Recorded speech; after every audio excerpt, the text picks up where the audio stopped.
São Paulo, e não só em São Paulo, vejam aqui, nós temos Renan Fiuza, que vai aparecer aqui em tela para vocês, e também Roberta Camargo, ao vivo do Rio de Janeiro. Mas começando as nossas andanças aqui por São Paulo, Renan Fiuza vem nos contar que uma operação contra suspeitos de financiar o PCC detalha uma rede de corrupção de policiais que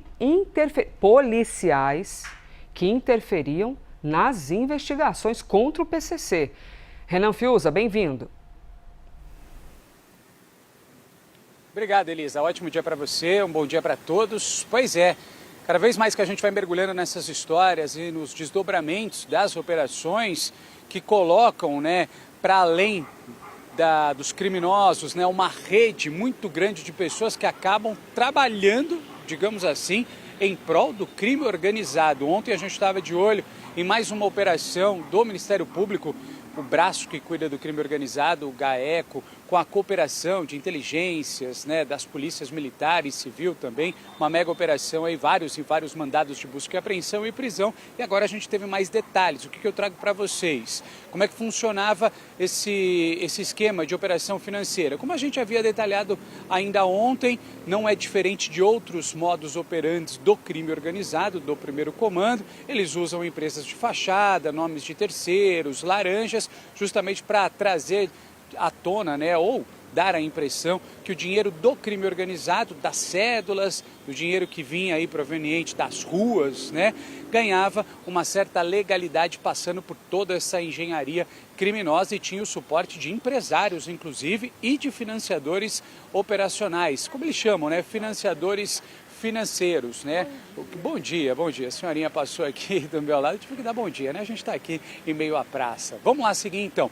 Outra informação que a gente tem, como é que funcionava também, para além, esses operadores financeiros, eles atuavam, alguns deles, inclusive, como uma espécie aí de tribunal do crime e ajudavam, olha só, Elisa, ajudavam de alguma maneira também a negociar interesses de faccionados, de gente envolvida no crime organizado, ou seja, de alguma maneira ajudar nas articulações de discussões, vendas de imóveis, compras de imóveis, enfim, também atuavam no chamado Tribunal do Crime. Agora, para a gente arrematar, o ponto mais importante e que a investigação mergulhou é que a gente está falando do envolvimento de policiais militares. Aí vocês se perguntam, mas policiais militares? Quais policiais? Que tipo? A gente está falando, Elisa, do alto escalão da Polícia Militar, altas patentes, tá? Só para a gente deixar bem claro, apesar de ter surgido nomes de policiais militares nesse âmbito da operação,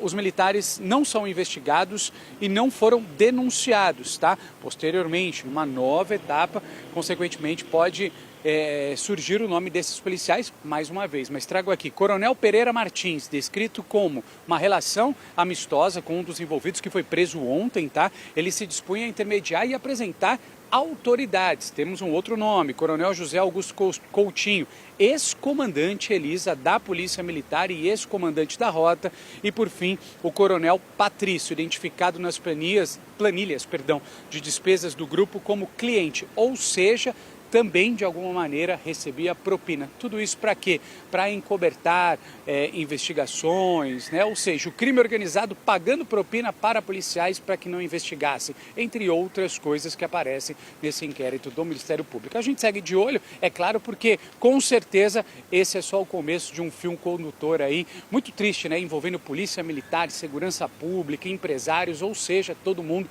de alguma maneira, trabalhando para o crime organizado. Elisa.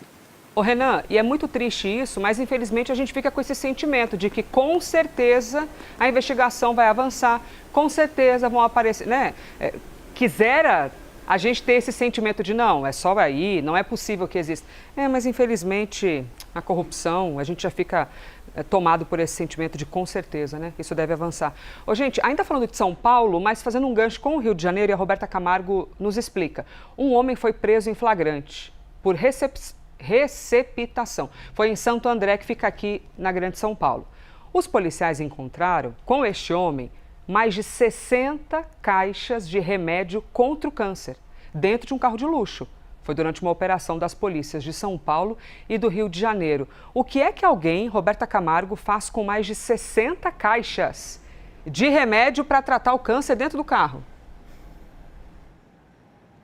Elisa, é uma tristeza porque esses medicamentos muitas vezes precisam de um determinado tipo de conservação, né, de temperatura, que provavelmente não estava sendo proporcionado, né, dentro de um carro de luxo, 66 caixas de remédio, avaliadas em mais de 4 milhões de reais, e ele detido em flagrante ali por receptação qualificada, como a Elisa pontuou. Bom dia para você, Elisa, bom dia para todo mundo que nos assiste. Faz parte dessa mega operação que a Polícia Civil aqui do Rio de Janeiro liderou ontem, mas que teve o apoio de outras localidades, como em São Paulo, por exemplo. As equipes cumpriram mandados de busca e apreensão e de prisão na capital aqui do Rio, na capital de São Paulo, em Santo André, São Paulo, São Caetano do Sul, também São Paulo, Goiânia, em Goiás e Belém, no Pará. De acordo com as investigações da Delegacia de Roubos e Furtos de Cargas da capital, essa foi uma ação conjunta dessa delegacia com a Polícia Militar aqui do Rio, também o Ministério da Justiça, apontam uma baita estrutura, muito bem organizada, segundo a Polícia Civil, para roubar esses medicamentos, que eram medicamentos de tratamento oncológico, também medicamentos imunossupressores, roubar esses remédios, redistribuir e vender para hospitais da rede privada e também serem colocados em licitações da rede pública. E aí como é que fazia essa revenda, né? Usavam empresas de fachada para mascarar esse esquema. E aqui no Rio, por exemplo, tem inclusive imagens desses caminhões sendo interceptados, porque eles transitavam aqui por vias expressas, linha vermelha, linha amarela, Avenida Brasil, e eram interceptados. De acordo com as investigações, inclusive, ali havia pessoas aliadas desse grupo, dessa organização criminosa, trabalhando nas transportadoras. Então elas informavam, aquele caminhão está saindo daqui, vai passar por ali. E neste momento os criminosos interceptavam o caminhão, levavam para o Complexo da Maré e descarregavam esses medicamentos e armazenavam de qualquer maneira. E aí vem essa parte que eu pontuo novamente, porque é muito importante isso, né? Remédios para tratar câncer, remédios imunossupressores, que muitas vezes precisam ter um determinado tipo de conservação, um ambiente adequado, temperatura, e isso não estava acontecendo. E eles pegavam esses remédios e vendiam para os hospitais da rede particular aqui do Rio de Janeiro e de outros locais, e também entravam em licitações ali da rede pública, né, para conseguir revender e colocar esses remédios na rede pública. Para a gente ter ideia do tamanho desse esquema, de acordo com as investigações, foram 33 milhões de reais movimentados entre 2025 e 2026 por meio dessas empresas de fachada. 5 pessoas foram presas. Stefano Montovani Fernandes, que seria o cabeça desse grupo, foi preso em São Paulo.